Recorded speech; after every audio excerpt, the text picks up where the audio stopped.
दोस्तों नमस्कार। ये है मार्गदर्शन फॉर सिविल सर्विसेज। मैं अनुराग चौधरी। दोस्तों, भारतीय इतिहास के महत्वपूर्ण प्रश्नों के अभ्यास सेट में इस वीडियो में हम सॉल्व करेंगे आधुनिक भारत के इतिहास के अंतर्गत क्षेत्रीय राज्यों पंजाब और मैसूर से संबंधित महत्वपूर्ण प्रश्नों का प्रैक्टिस सेट, जो आपके आगामी विभिन्न परीक्षाओं जैसे यूपीपीसीएस प्रारंभिक परीक्षा, आरओ यानी समीक्षा अधिकारी सहायक समीक्षा अधिकारी, लोअर पीसीएस, उत्तर प्रदेश अधीनस्थ सेवा चयन आयोग द्वारा आयोजित परीक्षाओं के साथ अन्य राज्य लोक सेवा आयोगों जैसे बिहार, राजस्थान, एमपी, छत्तीसगढ़ तथा बैंक, एसएससी और रेलवे के द्वारा आयोजित परीक्षाओं के लिए बहुत ही उपयोगी है। प्रश्नों को सॉल्व करते समय हम उनकी व्याख्या भी करते चलेंगे ताकि आप प्रश्नों को आसानी से समझ सकें और परीक्षाओं की दृष्टि से कुछ अन्य महत्वपूर्ण तथ्यों को भी तैयार कर सकें।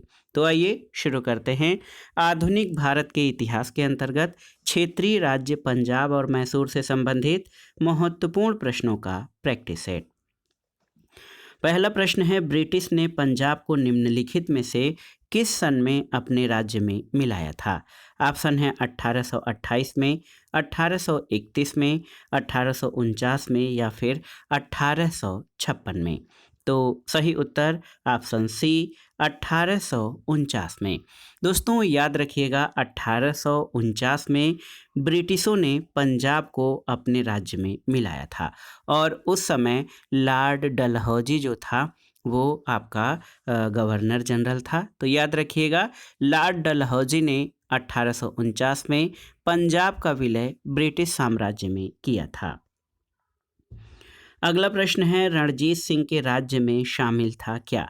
दिल्ली, काबुल, मकराना या फिर श्रीनगर? तो सही उत्तर श्रीनगर हो जाएगा, ऑप्शन डी।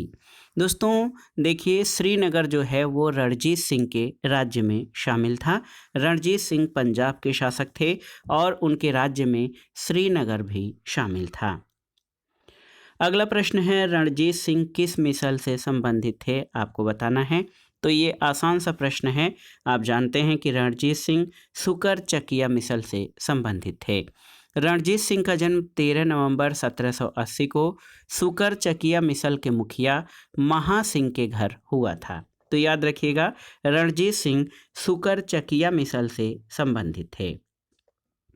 अगला प्रश्न है, महाराजा रणजीत सिंह के राज्य की राजधानी क्या थी? अमृतसर, पटियाला, लाहौर या कपूरथला? तो उत्तर है लाहौर, ऑप्शन सी। दोस्तों देख लीजिए कि 1799 में रणजीत सिंह ने लाहौर पर अधिकार किया था। तो वर्ष याद रखिएगा, 1799 यानी 1799 में रणजीत सिंह ने लाहौर पर अधिकार किया और उसे अपनी राजधानी बनाया था। अगला प्रश्न है, रणजीत सिंह ने सुप्रसिद्ध कोहिनूर हीरा प्राप्त किया था किससे? शाह सुजा से, जमान शाह से, दोस्त मोहम्मद से या शेर अली से?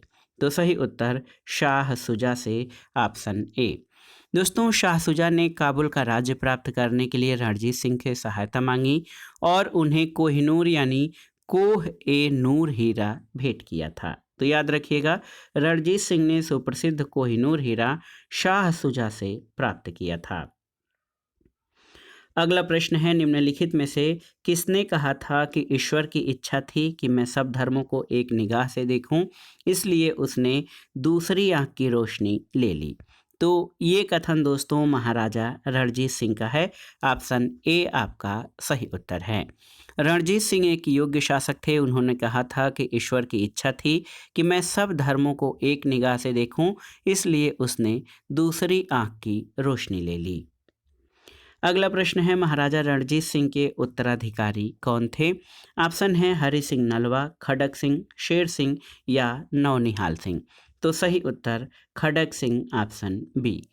दोस्तों 1839 वर्ष याद रखिएगा, 1839 1839 में महाराजा रणजीत सिंह की मृत्यु के बाद उनका पुत्र खड़ग सिंह सिंहासन पर बैठा था। अगला प्रश्न है, सिख राज्य का अंतिम राजा कौन था? आपको बताना है। खड़ग सिंह, शेर सिंह, नौनिहाल सिंह या दलीप सिंह? तो सही उत्तर आपका हो जाएगा दलीप सिंह, ऑप्शन डी। दोस्तों बहुत ही महत्वपूर्ण प्रश्न है। महाराजा दलीप सिंह सिख साम्राज्य के अंतिम शासक थे। उन्होंने 1843 से 1849 तक शासन किया था। तो याद रखिएगा, सिख राज्य का अंतिम राजा दलीप सिंह था। अगला प्रश्न है बहुत ही आसान सा, टीपू सुल्तान कहाँ का शासक था? तो आप जानते हैं टीपू सुल्तान मैसूर का शासक था। टीपू सुल्तान मैसूर का शासक था और 20 नवंबर 1750 में जन्मे टीपू सुल्तान का पूरा नाम सुल्तान फतेह अली खान साहब था, जो अपने पिता हैदर अली की मृत्यु के बाद 1782 सन, याद रखिएगा, टीपू सुल्तान 1782 में जो है ये मैसूर का शासक बना था और इसका पूरा नाम सुल्तान फतेह अली खान साहब था। अगला प्रश्न है प्रथम आंग्ल मैसूर युद्ध 1767 से 1769 में कौन विजयी हुआ था? अंग्रेज, हैदर अली, मराठा या हैदराबाद का निजाम? तो सही उत्तर है आपका सही उत्तर हो जाएगा हैदर अली, ऑप्शन बी। दोस्तों प्रथम आंग्ल मैसूर युद्ध जिसका समय 1767 से 1769 अंग्रेजों और हैदर अली के बीच हुआ था। हैदर अली ने उत्साहपूर्वक लड़ते हुए 1768 में मंगलौर पर अधिकार कर लिया और मार्च 1769 ईस्वी में उसकी सेनाएं मद्रास तक जा पहुंची। अंग्रेजों ने विवश होकर हैदर अली की शर्तों पर 4 अप्रैल 1769 को मद्रास की संधि की थी। तो याद रखिएगा प्रथम आंग्ल मैसूर युद्ध अंग्रेजों और हैदर अली के बीच हुआ था, जिसमें हैदर अली विजयी हुआ था। अगला है कि ब्रिटिश जनरल जिसने हैदर अली को पोर्टो नोवो के युद्ध में हराया था। ऑप्शन है कैप्टन पोपहेम, सर आयर कूट, सर हेक्टर मुनरो या जनरल गोडार्ड। तो उत्तर है आपका सर आयर कूट, ऑप्शन बी। दोस्तों 1781, देखिए वर्ष याद रखिए, 1781 यानी 1781 में हैदर अली का सामना अंग्रेज जनरल सर आयरकूट से हुआ, जिसने पोर्टो नोवो के युद्ध 1 जुलाई 1781 में हैदर अली को परास्त किया था। तो याद रखिएगा ब्रिटिश जनरल सर आयरकूट ने हैदर अली को पोर्टो नोवो के युद्ध में हराया था। अगला प्रश्न है टीपू सुल्तान ने अपनी राजधानी कहाँ बनाई थी या किसे बनाई थी? तो उत्तर है श्रीरंगपट्टनम में। दोस्तों याद रखिएगा कि टीपू सुल्तान ने श्रीरंगपट्टनम को अपनी राजधानी बनाया और यहाँ जैकोबिन क्लब की स्थापना की और उसका सदस्य बना था। अगला प्रश्न है टीपू सुल्तान किसका पुत्र था? तो ये सही उत्तर हैदर अली हो जाएगा। टीपू सुल्तान का जन्म कर्नाटक के देवनाहल्ली यानी यूसुफाबाद में हुआ था। उसका पूरा नाम सुल्तान फतेह अली खान साहब था। उसके पिता का नाम हैदर अली और माता का नाम फातिमा फखरुन्निसा था। तो याद रखिएगा टीपू सुल्तान हैदर अली और फातिमा फखरुन्निसा का पुत्र था। तो सही उत्तर ऑप्शन ए हो जाएगा। अगला प्रश्न है टीपू सुल्तान का ग्रीष्म महल कौन सा है? मैसूर महल, किला द फोर्ट, दरिया दौलत बाग या इस्माइल घर? तो उत्तर क्या है? दरिया दौलत बाग, ऑप्शन सी। दोस्तों दरिया दौलत बाग यानी garden of the sea of wealth जो है ये टीपू सुल्तान का ग्रीष्म महल था। अगला प्रश्न है द्वितीय आंग्ल मैसूर युद्ध किस संधि के तहत समाप्त हुआ था? आपको बताना है मैसूर, मंगलौर, श्रीरंगपट्टनम या मद्रास? तो उत्तर है मंगलौर की संधि। दोस्तों याद रखिएगा द्वितीय आंग्ल मैसूर युद्ध 1780 से 1784, मंगलौर की संधि वर्ष याद रखिएगा 1784 यानी 1784 में हुआ था और इसी के तहत द्वितीय आंग्ल मैसूर युद्ध समाप्त हुआ था। और ये संधि अंग्रेज सेनापति आयरकूट और टीपू सुल्तान के बीच हुई और इसके तहत दोनों ने एक दूसरे के विजित प्रदेशों को लौटा दिया था। अगला प्रश्न है दूसरे एंग्लो मैसूर युद्ध में गवर्नर जनरल कौन था? तो सही उत्तर वारेन हेस्टिंग्स। यहाँ पर देख लीजिए, बहुत ही महत्वपूर्ण है, बहुत ही महत्वपूर्ण प्रश्न है ये। आप जान लीजिए कि द्वितीय एंग्लो मैसूर युद्ध 1780 से 1784 के समय बंगाल का गवर्नर जनरल वारेन हेस्टिंग्स था और इस युद्ध के दौरान घायल होने के कारण 7 दिसंबर 1782 को हैदर अली की मृत्यु हो गई थी। अगला प्रश्न है दोस्तों, अंग्रेजों ने श्रीरंगपट्टनम की संधि किसके साथ की थी? हैदर अली, डुप्ले, टीपू सुल्तान या नंदराज? तो उत्तर है टीपू सुल्तान के साथ।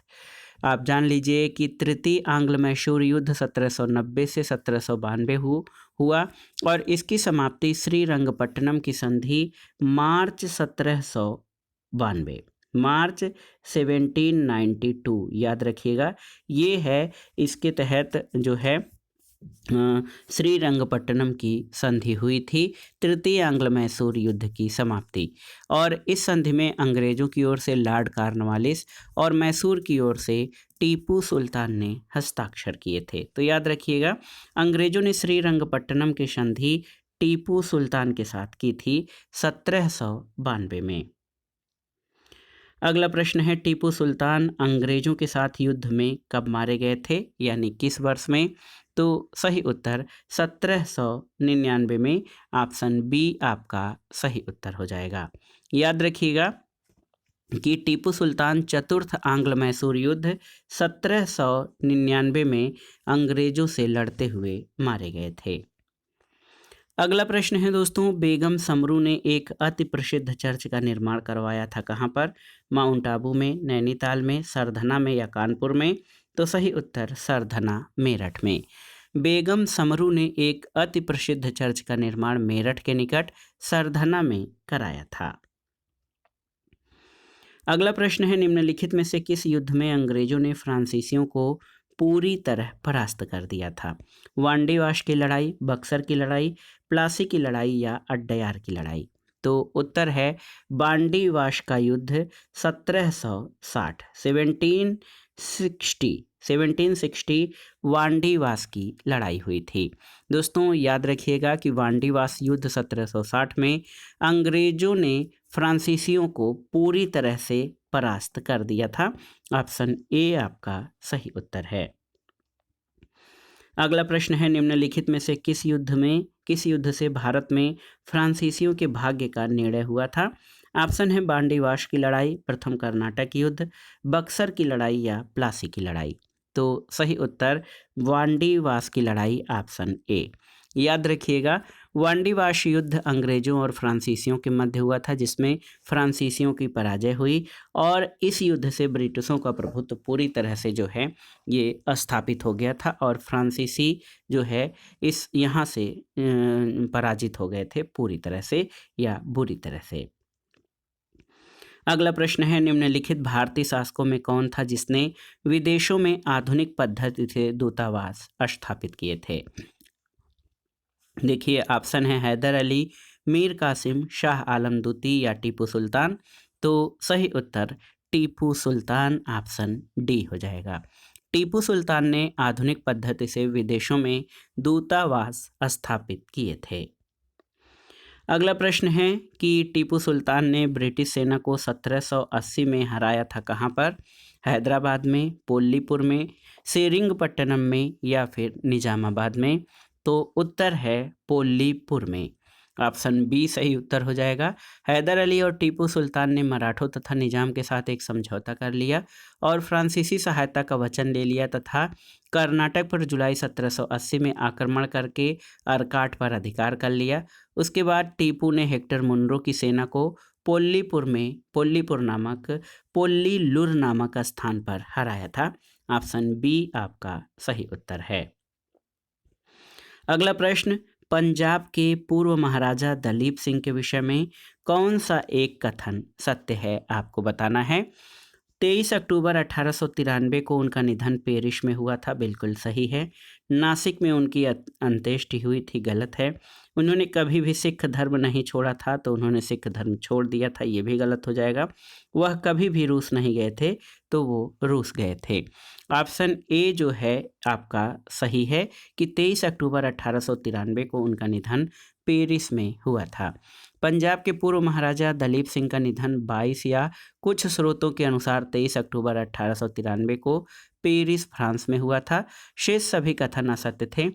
दिलीप सिंह ने सिख धर्म छोड़कर ईसाई धर्म को अपनाया था। इन्होंने रूस की यात्रा भी की थी और इनकी अंत्येष्टि जो है वो इंग्लैंड में हुई थी, न कि नासिक में। अगला प्रश्न और इस वीडियो का आखिरी प्रश्न है। सूची 1 का सूची 2 से सुमेलन करना है और दिए गए कूट से सही उत्तर का चयन करना है। इलाहाबाद की संधि आप जानते हैं 1765 में हुई थी। मंगलौर की संधि तो 1784 में हुई थी। सालबाई संधि 1782 में और मद्रास की संधि 1769 में हुई थी। तो सही मिलान 4 2 1 3 हो जाएगा। यहाँ पर देखिए 4 2 1 3 ऑप्शन सी इस प्रश्न का सही उत्तर हो जाएगा। तो दोस्तों ये था आज का वीडियो। आधुनिक भारत के इतिहास के अंतर्गत बहुत ही महत्वपूर्ण प्रश्नों का ये संकलन था। इसमें हमने क्षेत्रीय राज्य पंजाब और मैसूर से संबंधित महत्वपूर्ण प्रश्नों को कवर किया, जो आपके आगामी विभिन्न परीक्षाओं जैसे यूपीपीसीएस प्रारंभिक परीक्षा, आरओ यानी समीक्षा अधिकारी, सहायक समीक्षा अधिकारी के अलावा विभिन्न राज्य लोक सेवा आयोग जैसे Bihar PCS, MP PCS, Rajasthan और छत्तीसगढ़ पीसीएस तथा विभिन्न राज्यों द्वारा इतिहास विषय से आयोजित की जाने वाली अध्यापक भर्ती परीक्षाओं के लिए बहुत ही उपयोगी है। आप इन प्रश्नों को तैयार कर लीजिएगा। वीडियो आपको कैसा लगा हमें कमेंट बॉक्स में ज़रूर बताइएगा। वीडियो को लाइक करें, शेयर करें और इस चैनल मार्गदर्शन फॉर सिविल सर्विसेज को सब्सक्राइब करें। वीडियो देखने के लिए धन्यवाद दोस्तों। नमस्कार।